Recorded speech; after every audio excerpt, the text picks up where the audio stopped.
राजा दराज एक कुटिया नजर आई। मंत्री राजा से कहने लगा, यह कुटिया उन्हीं बुजुर्ग की है। और मंत्री उस कुटिया में दाखिल हुए तो क्या देखते हैं, अंदर एक खूबसूरत बुजुर्ग बैठे हुए हैं। और उन्होंने सर उठाकर देखा तो राजा और मंत्री खड़े थे। राजा ने उन बुजुर्ग से, उन बाबा से अपनी सारी परेशानी बता दी और बाबा से अपनी सारी कहानी सुनाई। उन बाबा ने कहा, तुम परेशान ना हो, मैं तुम्हारे लिए दुआ करूंगा। और तुम ऐसा करो, यहाँ से कुछ दूर ही आमों का एक पेड़ है, तुम उस पेड़ से 7 आम उतार लो और अपने घर ले जाकर अपनी बीवियों को देना। इतना याद रखना, जब तुम आम तोड़कर ले जाने लगोगे तो पीछे से तुम्हें बहुत सारी आवाजें आएंगी। तुम्हें किसी भी आवाज का जवाब नहीं देना, बस अपने काम से काम रखना है। अब राजा उन बुजुर्ग बाबा के कहने पर राजा सीधा अपने महल में आ गया। आकर अपनी 7 रानियों को आम दिए कि ये लो, इनको खा लो। रानियां कहने लगी, यह आम तो खट्टी हैं, हम ऐसे आमों को खाएं? क्या हम ऐसे आमों को खाएं? राजा बोला, जैसा मैं कह रहा हूँ तुम वैसा ही कर लो। 6 रानियां वहीं पर मौजूद थीं और उन्होंने अपना अपना आम खा लिया। 7वीं रानी का आम उन लोगों ने रख दिया और नौकरानी को कह दिया, यह 7वीं रानी को जरूर दे दे। नौकरानी को कानों से ऊंचा सुनाई देता था। उसको समझ लगी कि इस खट्टे आम का शरबत बनाकर 7वीं रानी को दे दे, लेकिन किसी को कानों कान यह खबर न थी। 7वीं रानी पहले ही माँ बनने वाली थी। नौकरानी ने जल्दी से उस खट्टे आम का शरबत बनाया और 7वीं रानी के आगे हाजिर कर दिया और कहने लगी कि ये महाराज ने आपके लिए तैयार किया है। और कहा, बगैर पूछे चुपचाप एक कुटिया में फेंक दिया। 7वीं मलिका, 7वीं रानी बेचारी रोती तड़पड़ाती हुई कुटिया में रहने लगी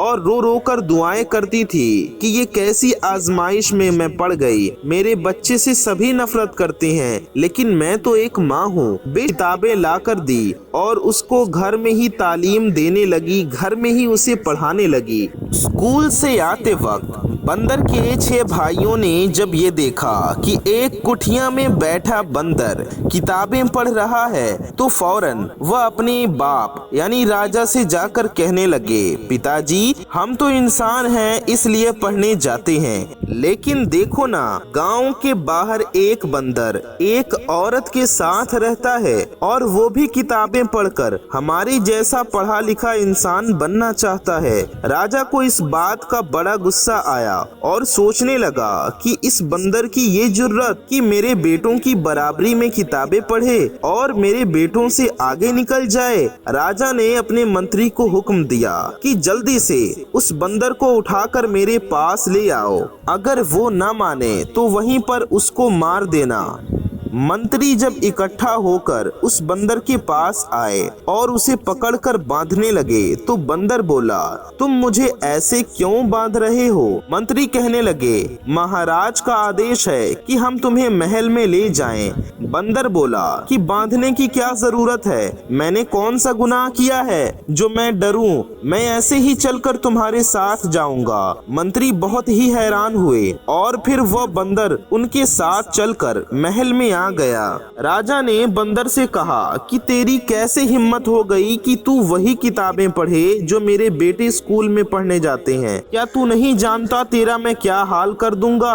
तू झट से बंदर बोला, क्यों बाबा जान, मैं आपका बेटा नहीं हूँ। बादशाह हैरान परेशान हो गया, यह बंदर खुद को मेरा बेटा क्यों समझ रहा है? बंदर कहने लगा, जी बाबा जान, आपने ही तो हम माँ बेटे को जंगल में बाहर फेंक दिया था और मैं वही तुम्हारा बेटा बंदर हूँ। क्या मेरे दिल में कोई ख्वाहिश नहीं कि आपके 6 बेटे पढ़ने जाएं और मैं ना पढ़ूं? मैं तो आपका ही बेटा हूँ, आपका ही खून हूँ। मेरे साथ ये नाइंसाफी क्यों हो रही है? यह बात सुनकर राजा की आंखों में आंसू आ गए और राजा ने मंत्री को हुक्म दिया कि मेरी 7वीं रानी को भी इज्जत एहतराम से इस महल में लाया जाए और आज से ये मेरा बंदर बेटा भी इसी महल में रहेगा। फिर ऐसा ही किया गया। इसके बाद जब राजा के 6 बेटे पढ़ लिख कर समझ बूझ वाले हो गए तो राजा ने अपने 6 बेटों को इकट्ठा किया और कहा, तुम लोग एक एक घोड़े पर बैठ जाओ और जाओ जंगल की तरफ। तुम लोगों को अपने लिए एक एक राजकुमारी ढूंढ कर लानी है। उन्हीं राजकुमारियों से तुम लोगों की शादियां होंगी। ये बात सुनकर बंदर भागता हुआ अपनी माँ के पास आया और कहने लगा, माँ मैं भी भाइयों के साथ जाना चाहता हूँ। बंदर की माँ बोली, बेटा एक तो तुम ऐसे हो और ऊपर से किसी भी बात के पीछे ही पड़ जाते हो। तुम्हारी शादी कहाँ से होगी क्योंकि तुम बंदर हो। बंदर बोला, माँ मेरे अंदर भी तो दिल है, मैं भी तो भाइयों की तरह जिंदगी जीना चाहता हूँ। शादी करने थोड़ी जा रहा हूँ, उनके साथ घूम फिर कर वापस आ जाऊंगा। 7वीं रानी राजा के पास आई और कहने लगी, महाराज मेरे बेटे को भी साथ जाने दीजिए ना, इसकी भी बहुत ख्वाहिश है और ये अपने भाइयों का बहुत ही ख्याल रखेगा। महाराज ने जल्दी से बंदर के लिए भी एक घोड़ा मंगवाया और अपने बाकी बेटों के साथ बंदर को भी रवाना कर दिया। राजा के 6 राजकुमार जंगल की तरफ बढ़ने लगे और आपस में बातें करने लगे कि अच्छा हुआ कहीं हमारे साथ बंदर नहीं आ गया। ऐसे ही फालतू की जलालत में पीछे से घोड़े पर बैठा हुआ बंदर उनके सामने आया और कहने लगा, भाइयों मैं भी तुम लोगों के साथ जाना चाहता हूँ और मैं आ गया हूँ। उन 6 भाइयों को बहुत ज्यादा गुस्सा आया और कहने लगे, अभी और इसी वक्त दफा हो जाओ, हम तुम्हें अपने साथ कहीं भी लेकर नहीं जाएंगे। बंदर बोला, भाइयों मैंने तुम लोगों का क्या बिगाड़ा है, तुम लोग मुझसे इतनी नफरत क्यों करते हो। जाने दो ना मुझे भी आप लोगों के साथ, मैं कौन सा शादी करने जा रहा हूँ, मैं तो तुम लोगों के साथ घूम फिर कर वापस आ जाऊंगा। उन राजकुमारों में से एक राजकुमार बोला, रुको तुम ऐसे बाज नहीं आओगे। बाकी के राजकुमार भी उसके साथ मिलकर आगे बढ़े और उस बंदर को घोड़े से उतारकर एक पेड़ के साथ बांध दिया और कहने लगे, तुम इधर ही अच्छे लगते हो। फिर 6 भाई घोड़ों पर सवार होकर आगे की तरफ निकल गए। बंदर की आंखों में आंसू आ गए। कुछ ही दूर गए थे और आगे से 6 भाइयों पर डाकुओं ने हमला कर दिया।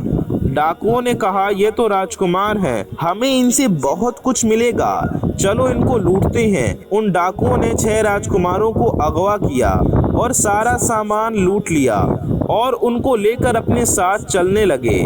चलते चलते उनकी निगाह एक बंदर पर पड़ी जो कि एक पेड़ के साथ बंधा हुआ था।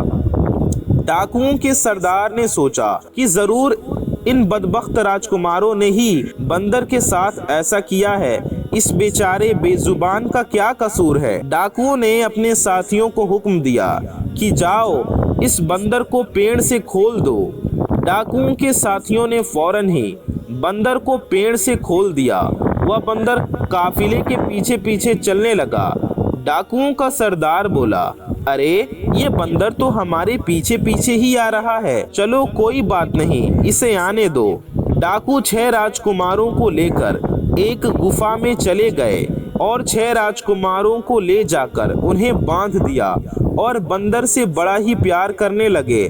बंदर डाकुओं के कभी पांव दबाता कभी सर दबाता तो डाकुओं का सरदार कहने लगा, यह कितना अच्छा जानवर है। जब डाकुओं की आंख लग गई तो उस बंदर ने जल्दी से अपने भाइयों की रस्सियां खोली और कहने लगा, भाइयों शोर मत करना और आहिस्ता आहिस्ता यहाँ से निकलने की कोशिश करो। 6 राजकुमारों में से एक भाई बोला, इस बंदर का क्या करें, इसी गुफा में छोड़ दें या साथ ले चलें। बाकी भाई बोले, इस बंदर ने हमारी जान बचाई है, ऐसा करो कि इसे भी साथ लेकर चलते हैं। और फिर बंदर समेत 6 राजकुमार सफर के लिए निकल पड़े। काफी दूर गए तो उन्हें एक महल नजर आया। 6 राजकुमार महल को देखकर बहुत खुश हुए और कहने लगे, हम इसी महल के अंदर जाते हैं। और बंदर को बोले, तुम इस महल में आने की कोशिश मत करना, तुम तो बंदर हो, जाओ किसी पेड़ पर झूमो जाकर। तुमने हमारी जान बचाई थी, इसलिए तुम्हें हम इतनी दूर तक सैर करवा रहे थे, अब तुम यहाँ से दफा हो जाओ।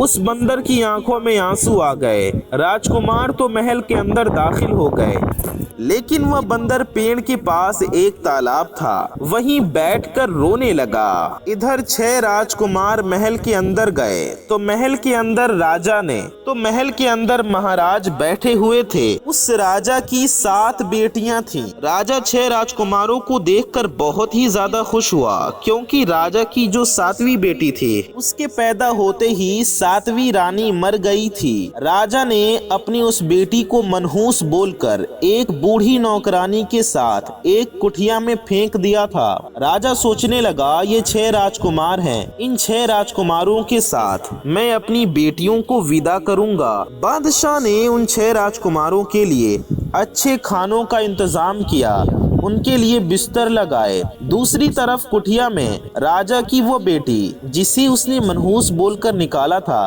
अपनी नौकरानी के साथ रहती थी और उसी को माँ मानती थी। उस बेटी का नाम सुंदरी था। सुंदरी को उसकी माँ कहने लगी, बेटा तुम कभी आराम भी कर लिया करो, थक जाओगी, तुम बहुत काम करती हो। सुंदरी ने जवाब दिया, माँ मैं काम नहीं करूंगी कर हंसने लगी और शोर मचा दिया कि सुंदरी का ब्याह बंदर से हो गया। एक बंदर से सुंदरी ने शादी कर ली। सुंदरी ने इतना सुना तो रोते रोते अपनी कुटिया में भाग गई और अपने बंदर के भाइयों ने सोचा, शुक्र है बंदर से जान छूट गई, हमारे पीछे नहीं आया। और सब अपनी बीवियों की घूंघट उठाकर देखने लगे कि हमारी राजकुमारियां कैसी हैं। जब उन्होंने अपनी बीवियों का घूंघट उठाया तो राजा की बेटियों के मोटे मोटे और भद्दे से चेहरे थे, मोटे मोटे। फिर वो अपने भाई बंदर को आवाज देने लगे, बंदर भैया आ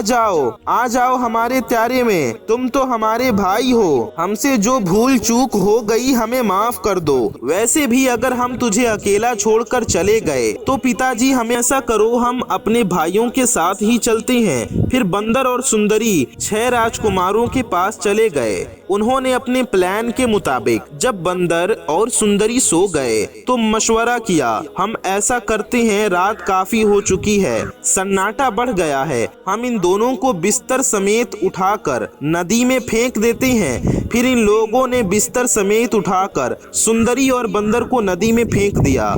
खुद खुशी खुशी महल में पहुंचे। महल में शादी की खुशियों की शहनाइयां बजने लगी। यह शहजादे या राजकुमार शादियां करके जो आए थे, लेकिन महाराज कहने लगे कि मेरा 7वां बेटा बंदर किधर है और वह क्यों नहीं आया।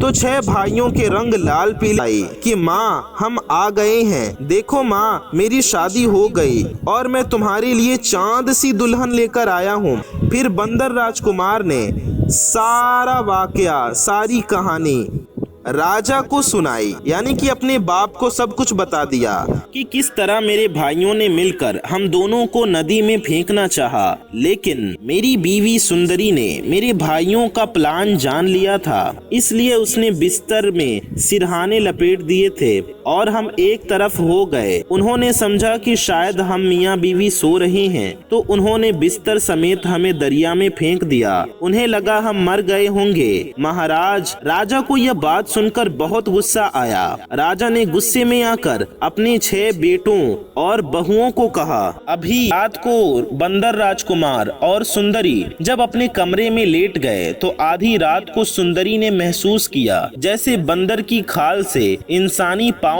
बाहर आ रहा है। सुंदरी बहुत ही हैरान हुई और परेशान हो गई और डर के मारे मुंह पर लिहाफ ओढ़कर सो गई। और जब सुबह हुई तो बंदर राजकुमार की माँ से कहने लगी, अम्मा रात को मैंने बिस्तर से बंदर की खाल से इंसानी पाँव बाहर आता देखा। तो सुंदरी की सास बोली, बेटा क्यों मजाक कर रही हो तुम, कैसी बातें कर रही हो, मेरा बेटा पैदाइशी बंदर है, तो ये तुम्हारी गलत फहमी होगी। सुंदरी बोली, शायद माँ ऐसा ही हो, लेकिन आज रात फिर मैं इस बात का ध्यान रखूंगी। दूसरी रात जब सुंदरी बिस्तर पर लेटी, आधी रात को जब उसकी आँख खुली तो उसने देखा वैसे ही बंदर की खाल पड़ी हुई है और उसमें बंदर मौजूद नहीं। उसने भागकर महाराज और रानी को सारा वाकया, सारा माजरा बताया। तो उन्होंने सुंदरी से कहा, तुम ऐसा करो, सबूत के तौर पर उस खाल को हमारे सामने लेकर आओ। तो सुंदरी फौरन खाल बिस्तर से खींचकर उनके पास ले गई। इसके बाद राजा ने एक अंगीठी में आग जलवाया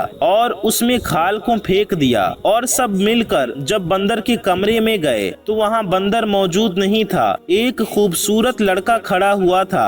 राजा उसे गुस्से से घूरने लगा और कहने लगा, हमारा बंदर राजकुमार किधर है और तुम कौन हो? तो बंदर राजकुमार खुश होते होते अपने बाप के गले लग गया और कहने लगा, आखिरकार सुंदरी ने सबको बता ही दिया। दरअसल पिताजी, हुआ कुछ यूं कि मुझे एक बुजुर्ग बाबा ने बता दिया था, जब तुम्हारी शादी हो जाएगी तुम शादी की रात ही इंसान बनना शुरू हो जाओगे। तो देखो, आज मैं बंदर से इंसान बन गया हूँ। सब मिलकर बहुत खुश हुए और फिर सुंदरी और राजकुमार ने अपने भाइयों और भाभियों को भी माफ कर दिया और मिलकर खुशी खुशी अपनी जिंदगी गुजारने लगे। प्यारे दोस्तों, ये कहानी आपको कैसी लगी हमें जरूर बताइए और वीडियो को लाइक करके इस वीडियो को शेयर भी जरूर कर दीजिए।